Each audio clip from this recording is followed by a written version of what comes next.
अस्सलाम वालेकुम दोस्तों, कैसे हैं आप सब। उम्मीद है खैर आफियत से होंगे। चलिए अभी हम लोग जो है नज्म पर मबनी सवालात इस टॉपिक को समझेंगे। आप लोगों को स्कॉलरशिप के इम्तिहान में चूँकि 50 मार्क का उर्दू होता है और उसमें 6 मार्क्स के लिए नज्म पर मबनी सवाल होते हैं, यानी एक नज्म दी जाती है, उस पर 3 सवाल आपको होते हैं और हर सवाल 2 मार्क्स के लिए होता है। अभी मैं आपको उसी की प्रैक्टिस कराऊंगा, किस तरह से उसके जवाब देना होते हैं, कैसे उसको करना होता है, वो मैं आपको बताऊंगा। मैंने अभी यहाँ स्कॉलरशिप का 8वीं क्लास की स्कॉलरशिप जुलाई 2022 का पेपर यहाँ पर ओपन किया हूँ। अभी इस पर हम जाएंगे और नज्म पर मबनी सवाल को हल करेंगे हम। ये देखिए यहाँ जो है सवाल नंबर 4 से 6, ये 3 सवाल 4, 5, 6 नज्म पर मबनी सवाल हैं।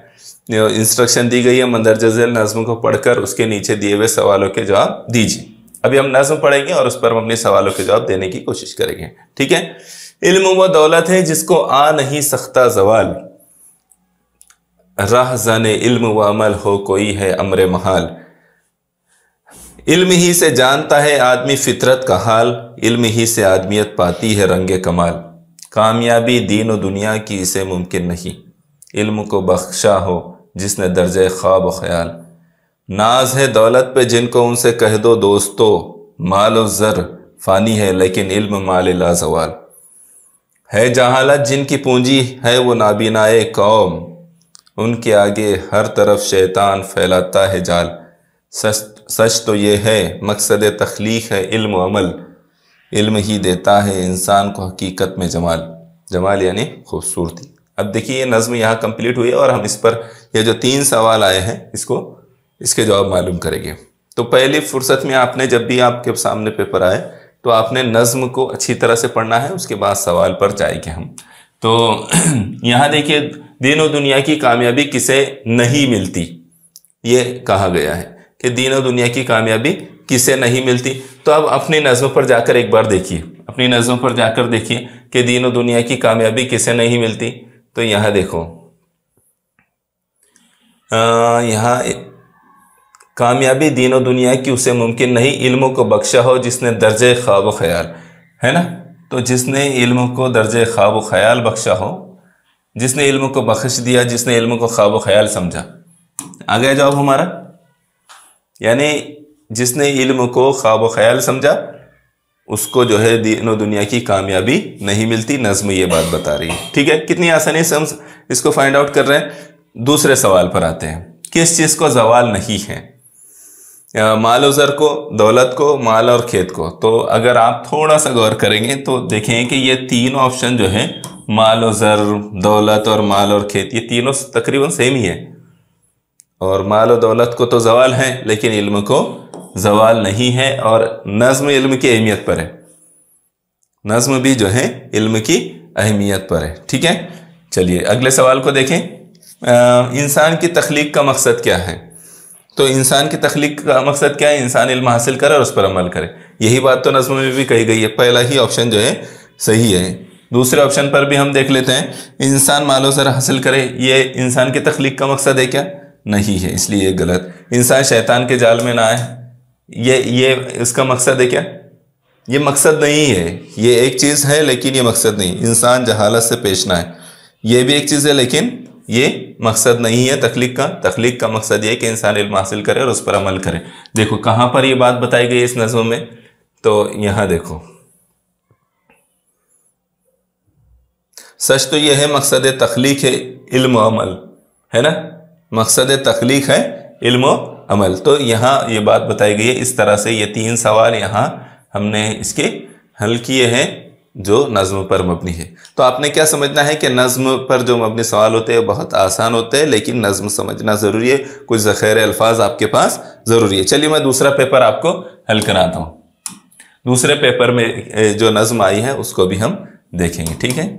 यहाँ देखिए ये है कौन सा पेपर है, ये 8वीं जमात का ही है। मई 2021 में ये पेपर आया था। इसमें जो नज़्म आई है उसको हम समझने की कोशिश करेंगे, उस पर मबनी सवालात को जो है हल करेंगे हम। ये स्क्रीन को मैंने बड़ी किया हूँ और अब हम अपनी नज़्म पर जाएंगे, ठीक है। ये इक़्तिबास है, इक़्तिबास के बाद नज़्म होती है।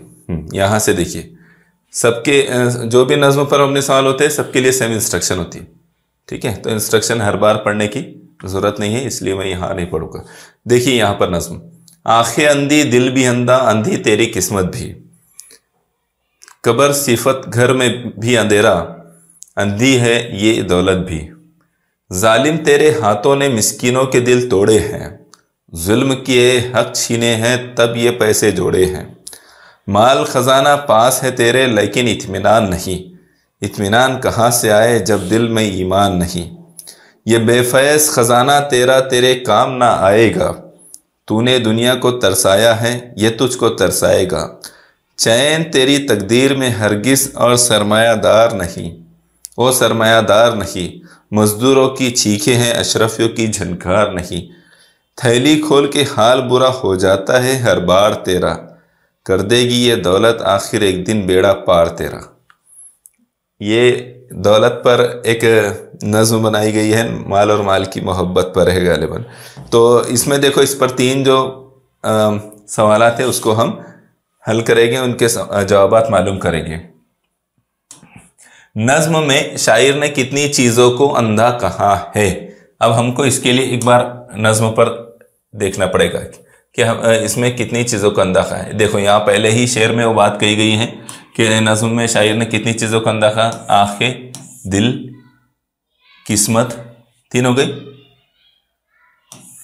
4 कब्र सिफत घर में भी अंधेरा, अंधी अंधी कहने के लिए कब्र सिफत घर में अंधेरा कहा है उसने, है ना, तो ये सही नहीं होगा।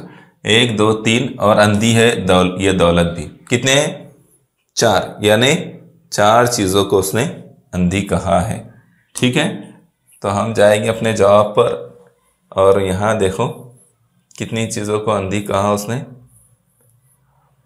तो ये बार बार नीचे जा रहा है। हाँ, कितनी चीज़ों को अंधी कहा है, तो 4 चीज़ों को, यानी ऑप्शन नंबर 3 हमारा सही होगा। ठीक है, कितना सही होगा, ऑप्शन नंबर 3, 4 चीज़ों को अंधी कहा। सरमायादार ने किस तरह दौलत इकट्ठी की है, तो बैंक और दुकानें लूटकर, बाजारों में गुंडागर्दी करके, कमज़ोरों को डरा धमका कर, जुल्म करके और हक छीन कर। तो यहाँ जो बात बयान की गई है वो यह है कि जुल्म करके और हक छीन के जो है उसने जुल्म किए, हक छीने हैं तब ये पैसे जोड़े हैं, है ना। तो इसका मतलब यह है कि ऑप्शन नंबर 4 जो है हमारा सही जवाब होगा।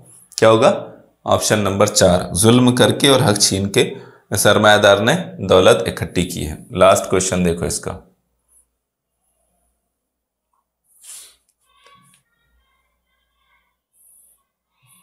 हाँ ये छठा सवाल है। शायर ने इस नज्म में बेड़ा पार करने का जरिया किसे कहा है, किसको कहा है, दौलत को, है ना। थैली, किस्मत, अशरफी, दौलत, तो किसको कहा है, दौलत को। चूंकि ये पूरी नज्म दौलत पर है तो ऑप्शन नंबर 2 सही रहेगा। यहाँ देखो शायर ने किसको को कहा, दौलत, कर देगी ये दौलत आखिर एक दिन बेड़ा पार तेरा। तो बहुत आसान सवाल होते हैं और इन सवालों के जवाब भी आसानी से तलाश किए जा सकते हैं। अलबत्ता आपकी पढ़ने की रफ्तार अच्छी होनी चाहिए, समझने की सलाहियत आप में होनी चाहिए कि आप समझ जाते हो पढ़ने के बाद, इतना ज़रूरी है। इस तरह करेंगे तो इंशाल्लाह आप ये जो इक्तिबास पर आने वाले 6 मार्क्स हैं और नज़्म पर आने वाले 6 मार्क्स, इस तरह से 50 में से 12 मार्क्स जो है आसानी के साथ हासिल कर लेंगे। ठीक है, मैं उम्मीद करता हूँ कि आपने इन दोनों बातों को अच्छी तरह से यहाँ समझा होगा और जो भी इस पर आप तैयारी कर रहे हैं उसमें थोड़ी तेज़ रफ्तारी लाइए और ज़्यादा से ज़्यादा रिवीजन करते रहिए। ठीक है, फिर मुलाकात होंगी इंशाल्लाह नेक्स्ट वीडियो में। जज़ाकल्लाह खैर।